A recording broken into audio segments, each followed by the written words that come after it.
designing our own website for education career counseling also. May I invite Vani Puppala, please come on the dais for 20 minutes. 1, 2, 1, 2, 3. Good.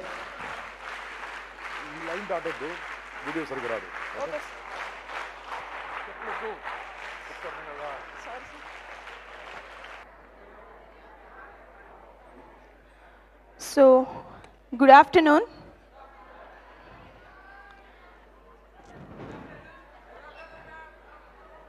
So అందరు మేల్కొనే ఉన్నారా? మేల్కొని ఉన్నారా లేదా అని తెలియడానికి నేను మీకు ఒక క్వశ్చన్ వేస్తాను, మీరు ఆన్సర్ చేయాలి. ఓకేనా? మీలో ఎంతమందికి చదివింది గుర్తుండదు?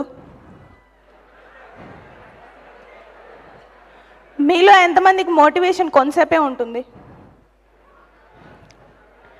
సో అసలు మన బ్రెయిన్లో ఏమేమి ఎలా స్టోర్ అవుతాయని నేను నీకు ఇప్పుడు బయాలజికల్ వేలో చెప్తాను. అండ్ నాట్ ఓన్లీ దట్, మీలో ఎంతమంది గ్రాఫాలజీ అనేది విన్నారు? గ్రాఫాలజీ. సో గ్రాఫాలజీ అంటే ఏంటంటే హ్యాండ్ రైటింగ్ అనాలిసిస్. అంటే హ్యాండ్ రైటింగ్ బట్టి నీ మైండ్ సెట్ ఏంటి అని చెప్పే ఒక analysis. So as a speaker నా కెరియర్ స్టార్ట్ అయింది గ్రాఫాలజీ నేర్చుకున్న తర్వాత. సో మీలో ఎంతమంది మీ హ్యాండ్ రైటింగ్ బట్టి అవతల వాళ్ళ మెంటాలిటీ చెప్పాలని అనుకుంటున్నారు?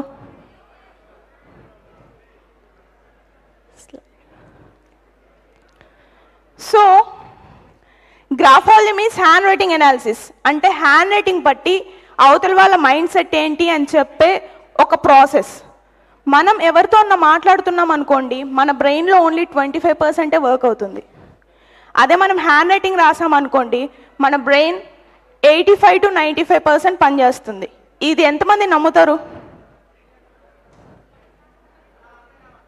క్వశ్చన్ అర్థం కాలేదా? నమ్మబుద్ధి కావట్లేదు. ఓకే, సో ఇప్పుడు నేను మీకు ప్రూవ్ చేస్తాను. ఎందుకంటే వన్స్ మీరు మాట్లాడుతున్నారనుకోండి, ఇట్ ఈస్ నాట్ కాన్షియస్. కాన్షియస్గా మనం చాలా తక్కువ టైం మాట్లాడతాం, ఫ్లోలో మాట్లాడేసామని అనుకుంటూ ఉంటాం, కానీ అప్పుడు ఫ్లోలో రాయం.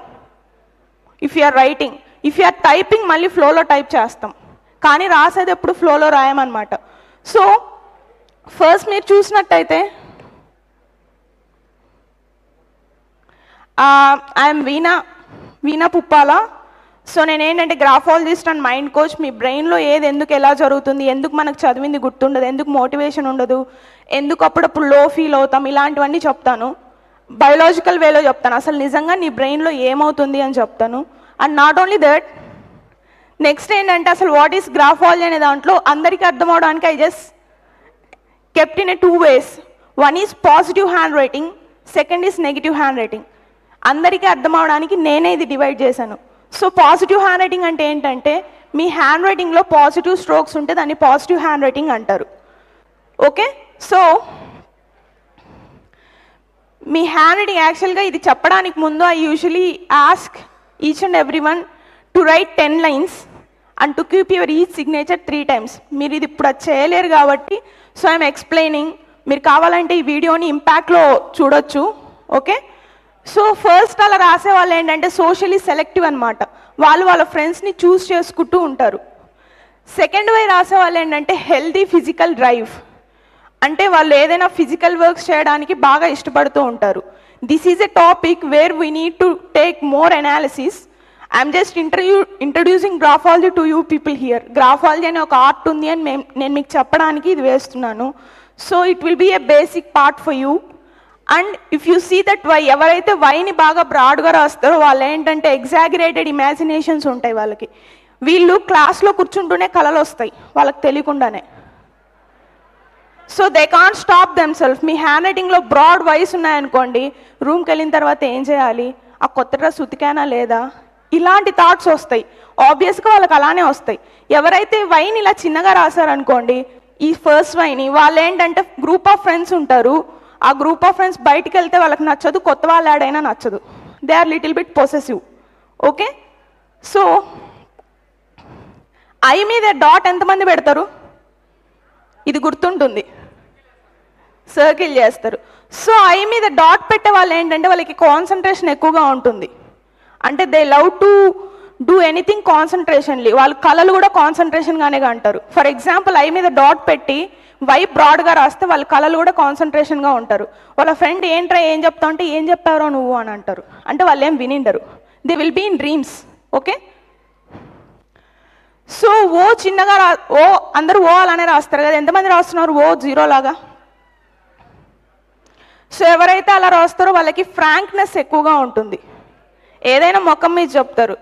ఫుడ్ బాగుందంటే బాగుంది, బాగాలేదంటే బాగాలేదు. ఏదైనా నచ్చుతుందంటే నచ్చుతుంది, లేదంటే లేదు. సో ఇప్పుడు నేను చెప్పే టాపిక్ మీకు ఎంతమందికి బోర్ కొడుతుంది? ఓకే, సో కొడుతుందని మీకు కొట్టట్లేదని తెలియడానికి I just need a clap from you. Thank you.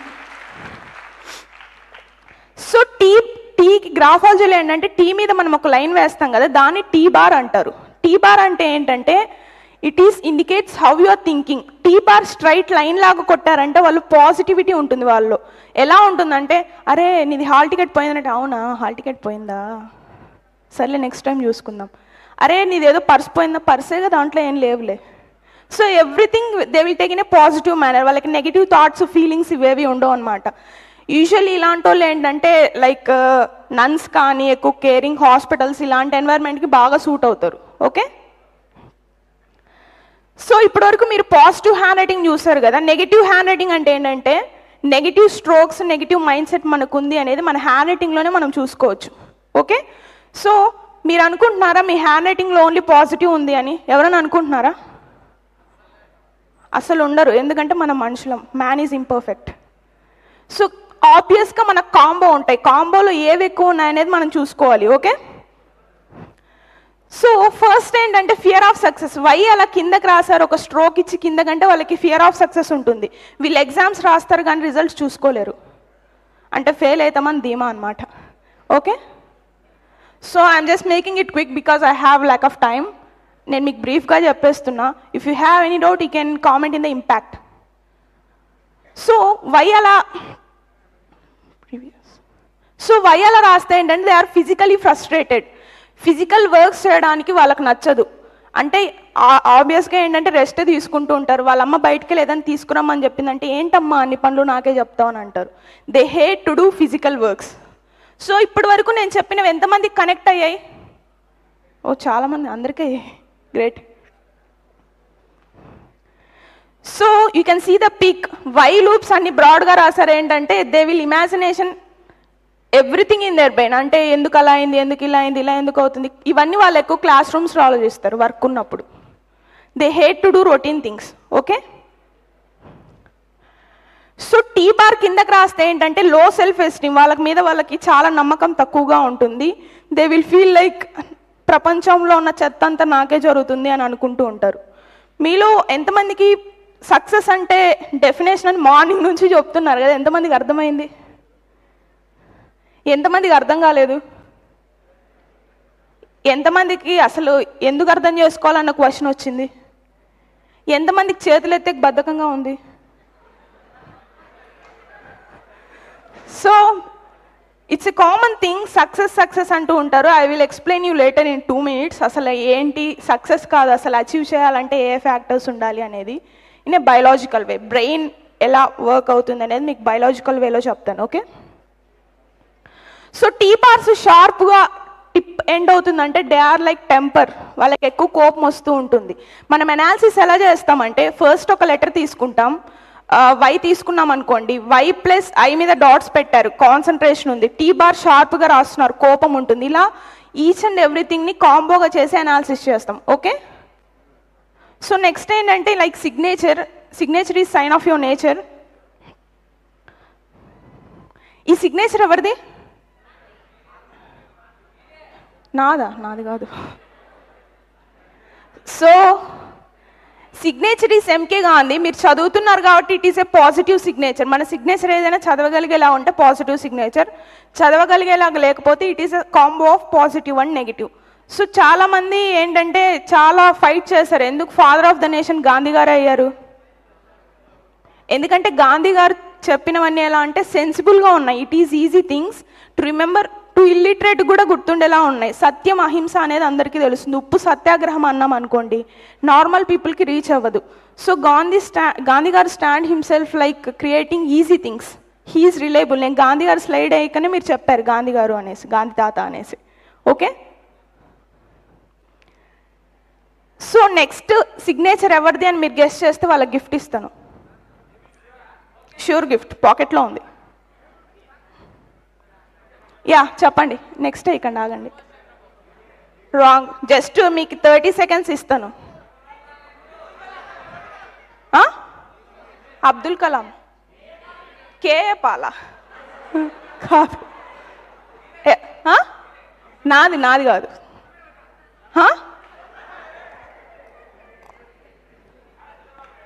Nara Chandrababu Naidu కాదు. సో క్లూ ఇస్తున్నాను, he is not alive. Abdul Kalam కాదు. హీఈస్ నాట్ అలైవ్, తను చనిపోయారు. మదర్ తెరీసానా కాదు. మొగతను.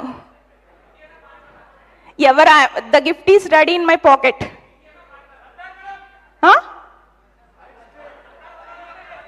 కాదు కాదు. So you want to see who is he? ఆగండి, మీరే చూడండి. ఎవరు గెస్ చేయలేదు, గిఫ్ట్ లేదు. Who is he? Michael Jackson signature. So అది చెప్పాలి, బయటకు చెప్తే గిఫ్ట్ వచ్చేది. సో ఫస్ట్ లెటర్ పెద్దగా ఉంది, మిగిలినంతా ఏంటి అర్థం కావట్లేదు. ఫస్ట్ లెటర్ పెద్దగా ఎవరైతే రాస్తారో వాళ్ళు కెరియర్లో స్ట్రాంగ్గా ఉంటారని అర్థం. మధ్యలో హీజ్ ఏ క్లమ్సీ. యూనో, ఒక 1 lakh 2 lakh మెంబర్స్ ఉన్న స్టేజ్ మీద తను ఒక షో ఇచ్చిన తర్వాత రూమ్కి వెళ్ళి బాగా కూర్చొని ఏడ్చేవారంట మైకేల్ జాక్సన్. ఎందుకంటే he himself thought he was a failure. వాళ్ళ నాన్న ఎప్పుడు నువ్వు డ్యాన్స్ సరిగా చేయట్లేదని చెప్పడం, చిన్నప్పుడు తన చైల్డ్హుడ్ అంతా మిస్ అవ్వడం, ఇలా ఎగ్జాగరేటెడ్ థింగ్స్ తన బ్రెయిన్లో ఇన్వాల్వ్ అవ్వడం వల్ల he feel very low. And తను చనిపోయిన తర్వాత తెలిసింది ఏంటంటే పోస్ట్ మార్టంలో ఆల్మోస్ట్ తన బాడీ మొత్తం హోల్స్ ఉన్నాయి due to drugs. So his signature indicates that he has something missing in his personal life. Okay, so ఇలా అనాలిసిస్ చేస్తాం హ్యాండ్ రైటింగ్ని. మీకు అర్థమైంది అనుకుంటున్నా. Okay, claps. ఎవరు చెప్పారో వాళ్ళు. ఇది ఈజీ క్వశ్చన్, ఇంతకు ముందుది gift question, so it is easy. So Thomas Alva Edison signature పాజిటివా నెగటివా? Clap for your self that you became a graphologist. So by seeing his signature you are able to analyze it is Thomas Alva Edison signature. So ఆయన story ఏంటంటే 68 years old ఉన్నప్పుడు he felt like తను చేసుకున్న lab అంతా కాలిపోతుంది అనమాట. వాళ్ళ sun చూసి నాన్న ఇట్లా ల్యాబ్ కాలిపోతుంది అని చెప్పారు. కాలిపోతుందని he went very calm and cool and he is just seeing and laughing. వాళ్ళ కొడుకు అసలు అర్థం కాలేదు, షాక్ అయిపోయాడు. అదేంటి నాన్న నీ కష్టమంతా కాలిపోతుంది, నీకేమనిపించట్లేదా అని అడిగారు. నాకేం అనిపించట్లేదు, ఎందుకంటే అందులో నా ఫెయిల్యూర్స్ కూడా కాలిపోతున్నాయి. This is the beautiful moment in my life, go and call your sister and mother అన్నారు. సో యూజువల్గా మనం ఆ ఏజ్లో ఉంటే ఏం చేస్తాం? కాలిపోయింది, అయ్యో బాబోయ్ 100 కాల్ చేయండి, ఇది అని అంటాం. And trust me, next day he started his work. Next డేనే మళ్ళీ రీకన్స్ట్రక్షన్ స్టార్ట్ చేశాడు తన ల్యాబ్కి. So that's why he is more reliable. And మనకి లైట్ ఇవన్నీ ఉన్నాయంటే we need to clap for him for giving us light and everything. Okay, so this is done with graphology. And second thing what I want to tell you is, చూసిన తర్వాత నాకు అర్థమైందంటే చాలా మంది students ఉన్నారు, it is little bit tough to remember something. So what is memory? Storage, which will store something. So what is the capacity of our memory? No one knows. Infinity, sometimes 0, sometimes asle em gurtundadu. Asle enduku manaku gurtundadu ఏ విషయమైనా. మా daddy ఎప్పుడు ఒక విషయం చెప్పేవాడు, ఏంటంటే శ్రద్ధగా చదవాలి, పక్కన బాంబు అన్నా కూడా నువ్వు ఏం చలనం లేకుండా చదవాలి, సినిమాస్ అయితే నీకు ఇంట్రెస్ట్ ఉంటుంది, చదివేటప్పుడు ఎందుకు నిద్ర వస్తుంది, ఇలా చెప్పేవాడు. I use to get up early mornings లేవడం నాకు చాలా డిఫికల్ట్ టాస్క్ అనమాట. I use to feel more sleepy mornings. కానీ మా డాడీ నీళ్ళు కొట్టి లేపేవాడు 10th అప్పుడు. So I got little bit tensed అనమాట, టెన్షన్ పడి లేసేదాన్ని, ఎందుకంటే ఒక ప్యానిక్ లాగా. అప్పుడు మా డాడీ అనేది నాకు డౌట్ వచ్చింది, అవును ఇది ఎందుకు పాసిబుల్ అవ్వదు, ఎందుకు మనం మూవీస్ చూస్తాం, ఎందుకు మనకి చదివింది గుర్తు ఉండదు అని. ఎందుకు చదువుతున్నప్పుడు నిద్ర వస్తుంది అని. మూవీకి చాలామంది వర్క్ చేస్తారు, వెనకాల బ్యాక్గ్రౌండ్ మ్యూజిక్ అయ్యుండొచ్చు, సీన్ టు సీన్ చేంజ్ అయ్యేది అయ్యుండొచ్చు. దీనివల్ల ఏంటంటే మన brain will be active, our memory will be continuous storing due to musics, effects, everything. కానీ ఇక్కడ ఏంటంటే it is a continuous process and boring thing to do same person again and again. ఒక same పర్సన్ని మనం పదే పదే చూడాలంటే ఏంటంటే మన బ్రెయిన్ ఆటోమేటిక్గా బోర్గా ఫీల్ అవుతుంది. సో దీని నుంచి బయటపడడం ఎలాగ మరి? మన సార్ ఒకసారి వచ్చి క్లాస్ చెప్తారు, మనం ఎలా గుర్తుపెట్టుకోవాలి? For that we have some techniques. So మీరు చదివింది మర్చిపోతున్నారంటే it's not something is wrong with you, అది జస్ట్ మీ లాంగ్ టర్మ్ మెమరీలోకి వెళ్ళట్లేదని అర్థం అంతే. సో యూజువల్గా మనకి 3 టైప్ ఆఫ్ మెమరీస్ ఉంటాయి. It is like sensor memory. Sensor memory అంటే ఏంటంటే ఇది ఓన్లీ 10 to 20 seconds గుర్తుపెట్టుకుంటుంది ఏ విషయాన్ని అయినా. ఫర్ ఎగ్జాంపుల్ ఫోన్ నెంబర్, మీ ఫ్రెండ్ మీకు ఫోన్ చేసి ఫోన్ నెంబర్ చెప్తుంది, సడన్గా మీ అమ్మ అట్టిపండు తింటావా అని అడిగింది, నెంబర్ ఏమవుతుంది? పోతుంది. ఎందుకంటే అది సెన్సార్ మెమరీలో ఉంది. It won't go to working memory అనమాట. So if you want something in a working memory, so మన బ్రెయిన్ ఎలా వర్క్ అవుతుందంటే it will be like sensor memory, working memory and long term memory. ఏ information అయితే long term మెమరీలోకి వెళ్తుందో దాన్నే మనం రిట్రీవ్ చేసుకోగలుగుతాం. Working memory is like a machine. మీరు పొద్దున లేచినప్పటి నుంచి పడుకునే కళ్ళ దాకా అన్ని గుర్తుపెట్టుకుంటుంది అది. అదేది జస్ట్ స్టోరింగ్ అనమాట. And it will B ఫర్గటెన్ for some time. ఎందుకంటే అది ఈజీగా మీరు మర్చిపోతారు, ఎందుకంటే it is in a working memory.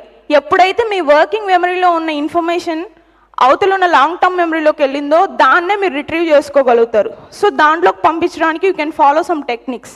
ఆ టెక్నిక్స్ ఏంటి అనేది like you need to follow some strategy and you need to take some tips for that. ఆ టిప్స్ ఏంటంటే మీరు చదువుతున్నప్పుడు కాన్సన్ట్రేషన్గా చదవడానికి నోట్ ఇట్ డౌన్ ఇంపార్టెంట్ పాయింట్స్ని. ఓకే, సో అలా చేస్తే ఏంటంటే it will go to long term memory, మీరు ఈజీగా రిట్రీవ్ చేసుకోగలుగుతారు. ఎంత కుదిరితే అంత రాయండి.